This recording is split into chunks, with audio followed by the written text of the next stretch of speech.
మహిళా లోకానికి స్వాగతం. అందరికీ నమస్కారం అండి. మనం ఈరోజు లక్ష్మీదేవి మన ఇంట్లో స్థిరంగా ఉండాలి అని అందరూ కోరుకుంటామండి. మరి లక్ష్మీదేవి మన ఇంటికి రావాలి, స్థిరంగా ఉండాలి, మనకు డబ్బులు ఖర్చు కాకూడదు, డబ్బులు బాగా సేవ్ కావాలి, బాగా బంగారం కొనుక్కోవాలి, వస్తువులు కొనుక్కోవాలి, వాటన్నిటికీ ఏ రకంగా డబ్బు లోటు అనేది ఉండకుండా ఎప్పుడూ అమ్మ స్థిరంగా మన ఇంట్లో ఉండాలి. మరి లక్ష్మీ కటాక్షం కావాలి మనకు. ఇవన్నీ కావాలంటే లక్ష్మీ కటాక్షం కావాలి. మరి లక్ష్మీదేవి మన ఇంటికి రావాలి అని కోరుకుంటాం. అప్పుడు మరి ఏం చేస్తే మన ఇంటికి అమ్మ వచ్చి స్థిరంగా ఉంటుంది అనేదానికి సంబంధించి ఒక కథ ద్వారా తెలుసుకుందాం మనం. అయితే లక్ష్మి స్థిరంగా ఉండాలి అని అంటే మనం ఏం చేయాలి, ఎలా ఉండాలనేది మనకు పురాణాల కథల ద్వారా తెలుస్తుందండి. ఎందుకంటే మన ధర్మము, మన సనాతన ధర్మాన్ని పాటించడమే మనకు లక్ష్మి కలుగుతుంది. కానీ మనం ధర్మాన్ని పాటించడం లేదు. ఇప్పుడు ఆధునికత పేరుతోని మారిపోయింది కాలం అన్నట్టు మన భావనలు మార్చుకున్నాం. కాలం ఎప్పుడూ అలాగే నడుస్తూ ఉంటుందండి. నాటి కాలం నుండి నేటి కాలం వరకు పోయిన కాలం తిరిగి రాదు, అంతే గడియారం నడుస్తుంది. కానీ మార్పు అనేది వచ్చింది మన మనసులలో. మనము ఏవైతే అవసరమైనయో వాటిని వదిలేస్తున్నామో, అనవసరమైన వాటిని తెచ్చుకోవడానికి ప్రయత్నం చేస్తున్నాం. కాబట్టే మనకు అప్పుడప్పుడు ఇలాంటివి జరుగుతూ ఉంటాయి. మనం ఏదో అనుకుంటామండి, ఎక్కడికో పోయి ఏదో చేద్దాం అనుకుంటాము, నలుగురితోని కలిసి హాయిగా. మనం అనుకున్నది అక్కడ లేక ఇంకెవరో ఏదో చేస్తే దానికి మనము ఆకర్షితులమై ఆ పని చేసిస్తాం. అంటే మనము ఒకటి చేద్దాం అనుకొని ఇంకోటి చేసేసినాం. అది మనకు అవసరమా లేదా అనే దాన్ని మనం పక్కకు పెట్టేసాం. అంటే మనకు అవసరం ఉన్న పని చేస్తే కదా మనకు లాభం. మరి మనకు అవసరం లేదు, ఎప్పుడో అందరూ చేస్తున్నారు మనము చేద్దాము అంటే అది మనకు నిరుపయోగం అవుతుంది. కానీ దాన్ని మనము ఒప్పుకోము. ఆ విధంగా ఎన్నో ఇబ్బందులు ఎదుర్కొంటూ ఉంటామన్నమాట. అయితే అవన్నీ పక్కకు పెట్టేసి ఇప్పుడు మరి లక్ష్మి మన ఇంటికి వచ్చి స్థిరంగా ఉండి మనకు ఆదాయాన్ని, ఆర్థిక ఇబ్బందులు తొలగించాలి, ఆదాయం కలిగించాలి అని కోరుకుంటూ ఈ వీడియో చేస్తున్నానండి. తప్పకుండా అందరూ చివరి వరకు వినండి, స్కిప్ చేయకుండా. మంచిగా షేర్ చేయండి. ఎవరికన్నా ఇలాంటి మంచి వీడియోలు షేర్ చేయడం వల్ల లక్ష్మీదేవికి ఆనందం కలిగి మనం కటాక్షిస్తుంది అన్నమాట. మంచి విషయాలు ఎప్పుడు పంచితే ఆనందం రెట్టింపు అవుతుంది. మనకేదన్నా ఇప్పుడు ఏదన్నా గెలిచామనుకోండి, చిన్నపిల్లల దగ్గర నుంచి కూడా అది ఎప్పుడెప్పుడు అందరికీ చెప్పాలా, అందరూ అబ్బా ఎంత బాగా వచ్చిందని మెచ్చుకోవాలి అని ఆరాటం ఉంటుంది కదా. దాంతో వాళ్ళకు ఆనందం రెట్టింపు అవుతుంది. మన ఇంట్లో పిల్లోడు పాస్ అయ్యాడు అంటే అందరికీ చెప్తే అందరు మెచ్చుకుంటుంటే మనం ఆనందపడతాం కదా. అంటే పంచడం వల్ల ఆనందం రెట్టింపు అవుతుంది కానీ తగ్గదు. అమ్మవారు కూడా అలా అందరికీ మనం చెప్తూ ఉంటే సంతోషిస్తుంది. మనకు ఈ కథ చక్కగా వరలక్ష్మి కథలో, వ్రత కథలో కూడా ఉంటుంది కదా, చారుమతి అందరికీ చెప్తుంది. అట్లా మంచి విషయాన్ని మనం అందరికీ షేర్ చేయాలి. తర్వాత దీనివల్ల మనకేం నష్టం లేదు కదా, మనమేం పైసలు పెట్టట్లేదు, ఏం లేదు కదా. మనకు మంచి ఫ్రెండ్స్ అనుకున్నప్పుడు వాళ్ళకి షేర్ చేయడం. తర్వాత అదేవిధంగా కామెంట్ సెక్షన్లో మనము ఒక నామాన్ని రాయాలండి. ఇప్పుడు లక్ష్మీదేవి కథ, లక్ష్మీదేవికి అనుగ్రహం కావాలన్నప్పుడు ఓం మహాలక్ష్మీదేవి నమః, లేకుంటే ఏదైనా నామం మీకు ఏది ఇష్టం ఉంటే ఆ నామాన్ని రాయడం వల్ల ఏమవుతుంది అంటే మనము లక్ష్మీదేవిని ఆహ్వానిస్తున్నట్టు. కాబట్టి అలా రాయాలి. తర్వాత మరి సబ్స్క్రైబ్ చేయకుంటే నా ఛానల్ తప్పకుండా సబ్స్క్రైబ్ చేయండి. మరి ఇదేం లాభం అండి అంటారా? నాకు లాభం అండి, నాకు ఎంకరేజింగ్గా ఉంటుంది. మరి నేను సంతోషంతో ఇంకా మంచి మంచి వీడియోలు చేసి ఇస్తాను మీకు. అప్పుడు మీరు చాలా విషయాలు తెలుసుకోవచ్చు. కాబట్టి తప్పకుండా సబ్స్క్రైబ్ చేయండి, బెల్ ఐకాన్ కూడా నొక్కండి. మరి నోటిఫికేషన్ రాగానే ఫస్ట్ నా వీడియోని చూసి అందరికీ షేర్ చేయండి. మరి థ్యాంక్ యూ ఫర్ వాచింగ్. మరి ఇప్పుడు కథలోకి వెళ్దాము. మరి లక్ష్మీదేవి రావాలంటే ఏం చేయాలనేది ఈ కథ ద్వారా తెలుసుకుందాం. ఒక రాజ్యం, ఆ రాజ్యానికి ఒక రాజు. ఆ రాజు రోజు ఏం చేస్తాడు అంటే మంత్రి రాజు ఇద్దరూ కలిసి మారు వేషాలు వేసుకొని రాజ్యంలో తిరుగుతూ ఉంటారట. ఎలా ఉంది రాజ్యము అని తెలుసుకుంటూ ఉంటారనమాట. అయితే ఒకరోజు ఈ విధంగానే రాజు మంత్రి మారువేషాలు వేసుకొని తిరుగుతూ ఉన్నప్పుడు ఒక బందీపోటు గుంపు వచ్చిందట, వాళ్ళ మీద దాడి చేస్తూ ఉంటే వీళ్ళు కూడా మంచి యోధులే ఉంటారు కాబట్టి వీళ్ళు ప్రతిఘటిస్తూ ఉన్నారు వాళ్ళు కొంచెం ఎక్కువ మంది ఉన్నారనమాట. మరి అటువైపుగా వెళ్తున్న రుద్రసేనుడు అనే ఒక వ్యక్తి వీళ్ళని చూసిండు. వీళ్ళు అలా ప్రతిఘటిస్తూ ఉంటే వచ్చేసి సడన్గా చక్కగా వాళ్ళను ప్రతిఘటించడంలో వీళ్ళకు సాయం చేసిండు. అలా చేయడం వల్ల వీళ్ళు ముగ్గురు కలిసి వాళ్ళు పారిపోయిన తర్వాత ఆ మారువేషంలో ఉన్న రాజు ఈ రుద్రసేనుడిని చూసి చాలా ఆనందపడి మెచ్చుకొని ఏమడిగాడంటే, నీకు ఏమి బహుమానం కావాలో కోరుకో అన్నాడట. రాజులు కదా, ఏదో థ్యాంక్స్ చెప్పడం అట్లాంటివి ఉండవు. మెచ్చుకున్నారు, అభినందించారు. చక్కగా అభినందించి మరి ఏం బహుమానం కావాలని అడిగారు.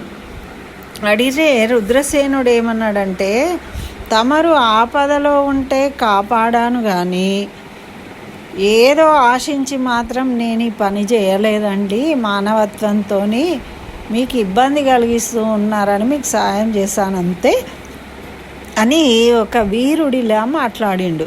దానికి రాజుకి ఇంకా సంతోషమైంది. ఎవరైనా కూడా మనకేం లాభం అని ఆలోచిస్తారు కదా. మంచిగా మరి రాజు అంతటి వాడు బహుమానం ఇస్తా అంటే ఎవరైనా కోరుకోవచ్చు కదా చక్కగా. కానీ ఈయన మాత్రం ఆ విధంగా అనలేదు. చూడండి, అంటే పరోపకారం చేసిండు, ఏమీ ఆశించకుండా చేసిండు. అయితే అప్పుడు రాజు ఏమన్నాడట అంటే, సరే ఇప్పుడు అవసరం లేకున్నా ఎప్పుడైనా నీకు ఏదైనా అవసరం అయితే సాయం కావాలంటే నన్ను అడుగు, నేను తప్పకుండా చేసి పెడతా అని చెప్పి వెళ్ళిపోయిండట. చూడండి, ఇక్కడ వాదనలు లేవు, ఆర్గ్యుమెంట్ లేదు. ఏదో ఒకటి తీసుకో అని అనడం కానీ అట్లా రాజు చేయలేదు. ఎప్పుడైనా మనం ఎవరికైనా ఏదైనా ఇచ్చినప్పుడు మనకు అవసరం ఉన్నది, వాళ్ళకు అవసరం ఉన్నది మనం చేయగలిగినప్పుడు. అంతేగాని అనవసరమైనది వాళ్ళకి ఇష్టం లేకుండా చేసి మనం ఏదో చేసినాము ఇచ్చినాము అని మాట్లాడకూడదు. ఇది విషయం తెలుసుకోవాలన్నమాట. అయితే అలా రాజు మంత్రి వెళ్ళిపోయాను, ఈయన కూడా ఇంటికి వచ్చేసిన తర్వాత ఆయన భార్య శాంతిశీల, ఆమె పేరు. ఈ రుద్రసేనుడు అక్కడ జరిగిన విషయం అంతా కూడా శాంతిశీలకు చక్కగా వివరించి చెప్పిండు. ఈమె ఇలా జరిగింది, నేను వచ్చేటప్పుడు రాజు మంత్రి ఉన్నారు, వాళ్ళ బందిపోటు వాళ్ళు ప్రతిఘటిస్తూ ఉంటే గొడవ జరుగుతూ ఉంటే నేను వాళ్ళకు సాయం చేశాను. మరి ఆ రాజుగారేమో ఇలా చెప్పిండ్రు అని చెప్పిండు. ఎప్పుడైతే ఇది చెప్పిండో అప్పుడు ఆయన భార్యకు ఒక విషయం గుర్తొచ్చిందట. ఈ రుద్రసేనుడు చెప్పింది కాగానే, అంటే ఆడవాళ్ళ మైండ్ ఎంత షార్ప్గా పనిచేస్తుంది చూడండి. అప్పుడు ఏంటిదట అంటే, ఈమె కొద్ది రోజుల క్రితము ఈమె కట్టెలకని అడవిలోకి వెళ్ళిందట. ఆమె మనసులో ఉండే కానీ అప్పుడు రుద్రసేనుడికి చెప్పలేదు, ఇప్పుడు చెప్తుంది అనమాట. ఓ రోజు కట్టెలకనే అడవికి వెళ్ళింది. ఆ రోజుల్లో కట్టెల పొయ్యలు కదా, కట్టెల పుల్లలు తెచ్చుకునేవాళ్ళు. అట్లా ఈమె కూడా వెళ్ళిందట. వెళ్ళి అక్కడ కట్టెలు తీసుకుంటూ ఉంటే ఒక మునీశ్వరుడు ఎదురుపడ్డాడట ఆమె. అయితే ఆమె నమస్కరించింది ఆ మునీశ్వరుడికి. నమస్కరిస్తే ఆమె మొహం చూసి, వాళ్ళు త్రికాలజ్ఞులు కదండి మునులు అంటే, కాబట్టి తల్లి ఒక విషయం చెప్తాను, శ్రద్ధగా విను. లోకమంతా చీకటిగా, అది కూడా శుక్రవారం రోజు ఎవరింట్లోనూ దీపం లేకుండా ఉన్నప్పుడు నీ ఇంట్లో మాత్రం దీపం పెట్టి గుమ్మానికి అడ్డంగా కూర్చో. అప్పుడు చీకటిని భరించలేక ఒక నల్లని వస్త్రాలు ధరించిన ఒక స్త్రీ బయటకు, నేను ఈ చీకటిని, ఈ వెలుతురును భరించలేను అని చీకటిలోకి వెళ్తాను అంటూ ఉంటుంది. అయితే నువ్వు అప్పుడు వెళ్ళనీయకు. అలాగే పట్టు పీతాంబరాలు కట్టుకొని నగలు ధరించి ఆమె ఒక స్త్రీ ఏమో ఇంట్లోకి రావడానికి ప్రయత్నం చేస్తుంది. మరి ఆ ప్రయత్నించే ఆమెనేమో లోపలికి వస్తా అంటూ ఉంటుంది. నువ్వు మధ్యలో కూర్చున్నావు కదా, ఈ నల్లని స్త్రీకి ఆమెకు కూడా నువ్వు లోపలికి వస్తే నువ్వు మళ్ళీ బయటకు వెళ్ళకూడదు అని ఆమెకు చెప్పు. పైతాంబరాలు ధరించిన ఆమెకు, ఈ నల్లని బట్టలు ధరించిన ఆమెకేమో నువ్వు బయటకు వెళ్ళిన ఒకసారి అంటే మళ్ళీ మా ఇంట్లోకి రావద్దు అని, రావడానికి వీలు లేదు అని నువ్వు చెప్పు. ఆ విధంగా చెప్తే నీవు ధనవంతురాలివైతావు అని చెప్పిండట. అప్పుడు ఆమె సరే అని విన్నది. కానీ అది ఎలా సాధ్యమవుతుంది? ఊరంతా ఎవరు లైట్లు వెలిగించకుండా ఉంటారా? ఉండరు. ఎవరింట్లో వాళ్ళు దీపాలు పెట్టుకుంటారు. మరి అట్లాంటి రోజు ఎలా సంభవిస్తుంది అని ఈమె ఆలోచించి ఇక నోరు మూసుకొని ఉన్నదట. ఇక అది అయ్యే పని కాదులే అని. ఎప్పుడైతే ఈ రుద్రసేనుడు ఈ విషయం చెప్పిండో వెంటనే ఆమెకు ఒక ఆలోచన వచ్చి, మనం రాజుగారి దగ్గరికి వెళ్దాము, ఈ మాట అడుగుదాము అని చెప్పేసి వాళ్ళు వెళ్ళిండట. వెళ్ళి మేము పలానా వాళ్ళమండి, ఇట్లా రుద్రసేనుడు అని చెప్పగానే రాజు సంతోషించి లోపలికి ఆహ్వానించిండట. అప్పుడు ఈ శాంతిశీల చెప్పిందట రాజుకు, నువ్వు ఈ విధంగా చేస్తే ఐశ్వర్యవంతురాలు అవుతావు అని ఆ మునీశ్వరుడు చెప్పిండు. అందుకని మీరు శుక్రవారం సాయంత్రం పూట ఎవరింట్లో దీపాలు వెలిగించవద్దు అని మీరు చాటింపు చేయాలి అని చెప్పిందట ఆమె. చెప్తే రాజు కదండి, రాజు శాసనము, రాజు చెప్పినాక వినకుంటే దండన. కాబట్టి అందరూ ఎవరు కూడా చిమ్మ చీకట్లో ఉన్నారట అందరూ శుక్రవారం సాయంత్రం పూట. అయితే అట్లా ఉండంగానే ఏమైంది, ఈమె దీపం వెలిగించింది, మంచిగా వెలిగించి ఆ గడప మీద కూర్చుందట. గడపకు అటు ఇటు మధ్యలో కూర్చొని ఉండగానే లోపల నుండి, ఇంట్లో నుండి నల్ల వస్త్రాలు కట్టుకొని ఒక స్త్రీ వచ్చిందట. వచ్చి బయటికి వెళ్తాను అంటే, వెళ్తే నువ్వు మళ్ళీ తిరిగి రావద్దు అని చెప్పమన్నాడు కదా, ఆ విధంగా చెప్పిందట. చెప్తే ఇంతలో పీతాంబరాలు కట్టుకొని దగదగా మెరిసిపోయే ఆభరణంతో ఒక స్త్రీ వచ్చిందట వెనుక నుండి. ఇంట్లోకి వస్తాను అంటే నువ్వు రావడానికి వీలు లేదు, నువ్వు ఒక్కసారి ఇంట్లోకి వచ్చినావు అని అంటే నిన్ను మళ్ళీ బయటకు పోనీయ నేను అని చెప్పిందట. ఈమెనేమో లోపలికి రానియా అని చెప్పింది, ఆమెనేమో బయటకి వెళ్ళనియా అని చెప్పింది. చెప్తే సరే అమ్మా, నేను ఇక్కడ ఈ చీకటిని భరించలేకుండా ఉన్నా, నన్ను ముందు లోపలికి పోనీ అన్నదట ఆమె. మరి లోపల ఉన్న స్త్రీ ఏమో ఈ వెలుతురు భరించలేకుండా ఉన్నా, నన్ను ముందు బయటకు పోనీ అన్నదట. అనగానే ఇక ఈమె సరే వెళ్ళండి, మళ్ళీ ఇంకోసారి అయితే నువ్వు లోపలికి రావద్దు, ఈమె బయటికి పోవద్దు అని వాళ్ళతోని తను ఆ నిబంధన తెలిపి అవకాశం ఇచ్చిందట. అప్పుడు ఇంకేముందండి, లక్ష్మీదేవి లోపలికి వచ్చింది, జ్యేష్ఠాదేవి బయటకు, దరిద్ర దేవత బయటకు వెళ్ళిపోయింది.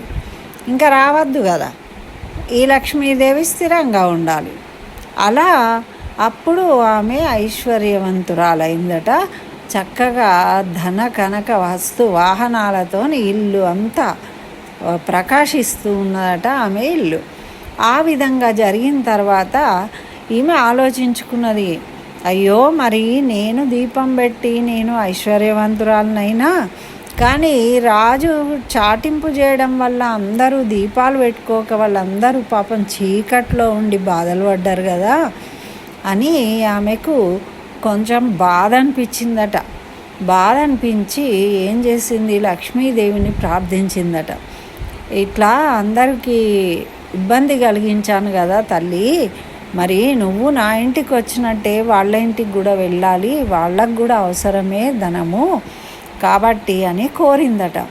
అప్పుడు ఆమె మంచితనాన్ని అంటే ఇతరుల మంచిని కోరే గుణం ఉంది ఆమె దగ్గర. ఆ గుణానికి ఈమెకు సంతోషం వేసి లక్ష్మీదేవి ఈ విధంగా వరం ఇచ్చిందట. ఏమని అంటే, రోజు సంధ్యాదీపం వెలిగించాలి. అందరిళ్ళల్లో ఎవరైతే సంధ్యాదీపం వెలిగిస్తారో, కనీసం శుక్రవారం నాడైనా సంధ్యాదీపం ఎవరు వెలిగిస్తారో వాళ్ళ ఇంటికి నేను వెళ్తాను, వాళ్ళ ఇంట్లో ఉంటాను అని తెలియజేసిందట. అప్పుడు ఈమె చాలా సంతోషపడ్డది. అంటే ఈ కథ ద్వారా మనం ఏం తెలుసుకోవాలి, మనకు సంధ్యాదీపం వెలిగించడము ఇప్పుడంటే స్విచ్లు వేయగానే లైట్లు వచ్చేస్తున్నాయి కాబట్టి లైట్లు ఉన్నాయని అనుకుంటున్నాం. కానీ మన శాస్త్ర ప్రకారము నూనె దీపాన్ని దీపంగా మనం భావిస్తామన్నమాట. అంటే కనీసం శుక్రవారం రోజు సాయంత్రం పూట ప్రదోష వేళలో ఇంటి ముందర తులసి చెట్టు దగ్గర ఒక దీపము, తర్వాత ఇంట్లో పెరుమాళ్ళ దగ్గర ఒక దీపము తప్పకుండా వెలిగించడం అనేది మనకు ఆచారంగా ఉందండి. అయితే ఈ సంధ్యాదీపం అనేది రోజు వెలిగించాలి, శుక్రవారము తప్పకుండా వెలిగించాలి. ఒకవేళ వీలవుతుంది కాదు, మన ఉద్యోగాల వల్ల బయటకు వెళ్తాము, వచ్చేసరికి లేట్ అయిపోతుంది కాబట్టి మనం వెలిగించలేకపోవచ్చు, ఊర్లో ఉండకపోవచ్చు, ఇలాంటి ఇబ్బందులు కలుగుతాయి కాబట్టి కనీసం శుక్రవారం నాడైనా వెలిగిస్తే నేను ఆ ఇంటికి వెళ్తాను అని లక్ష్మీదేవి వాగ్దానం చేసింది. కాబట్టి మనందరం కూడా చక్కగా ప్రదోష వేళలో దీపాన్ని వెలిగించి ఒక శ్లోకం ఉంటుందండి, అది కూడా చదువుకోవాలి.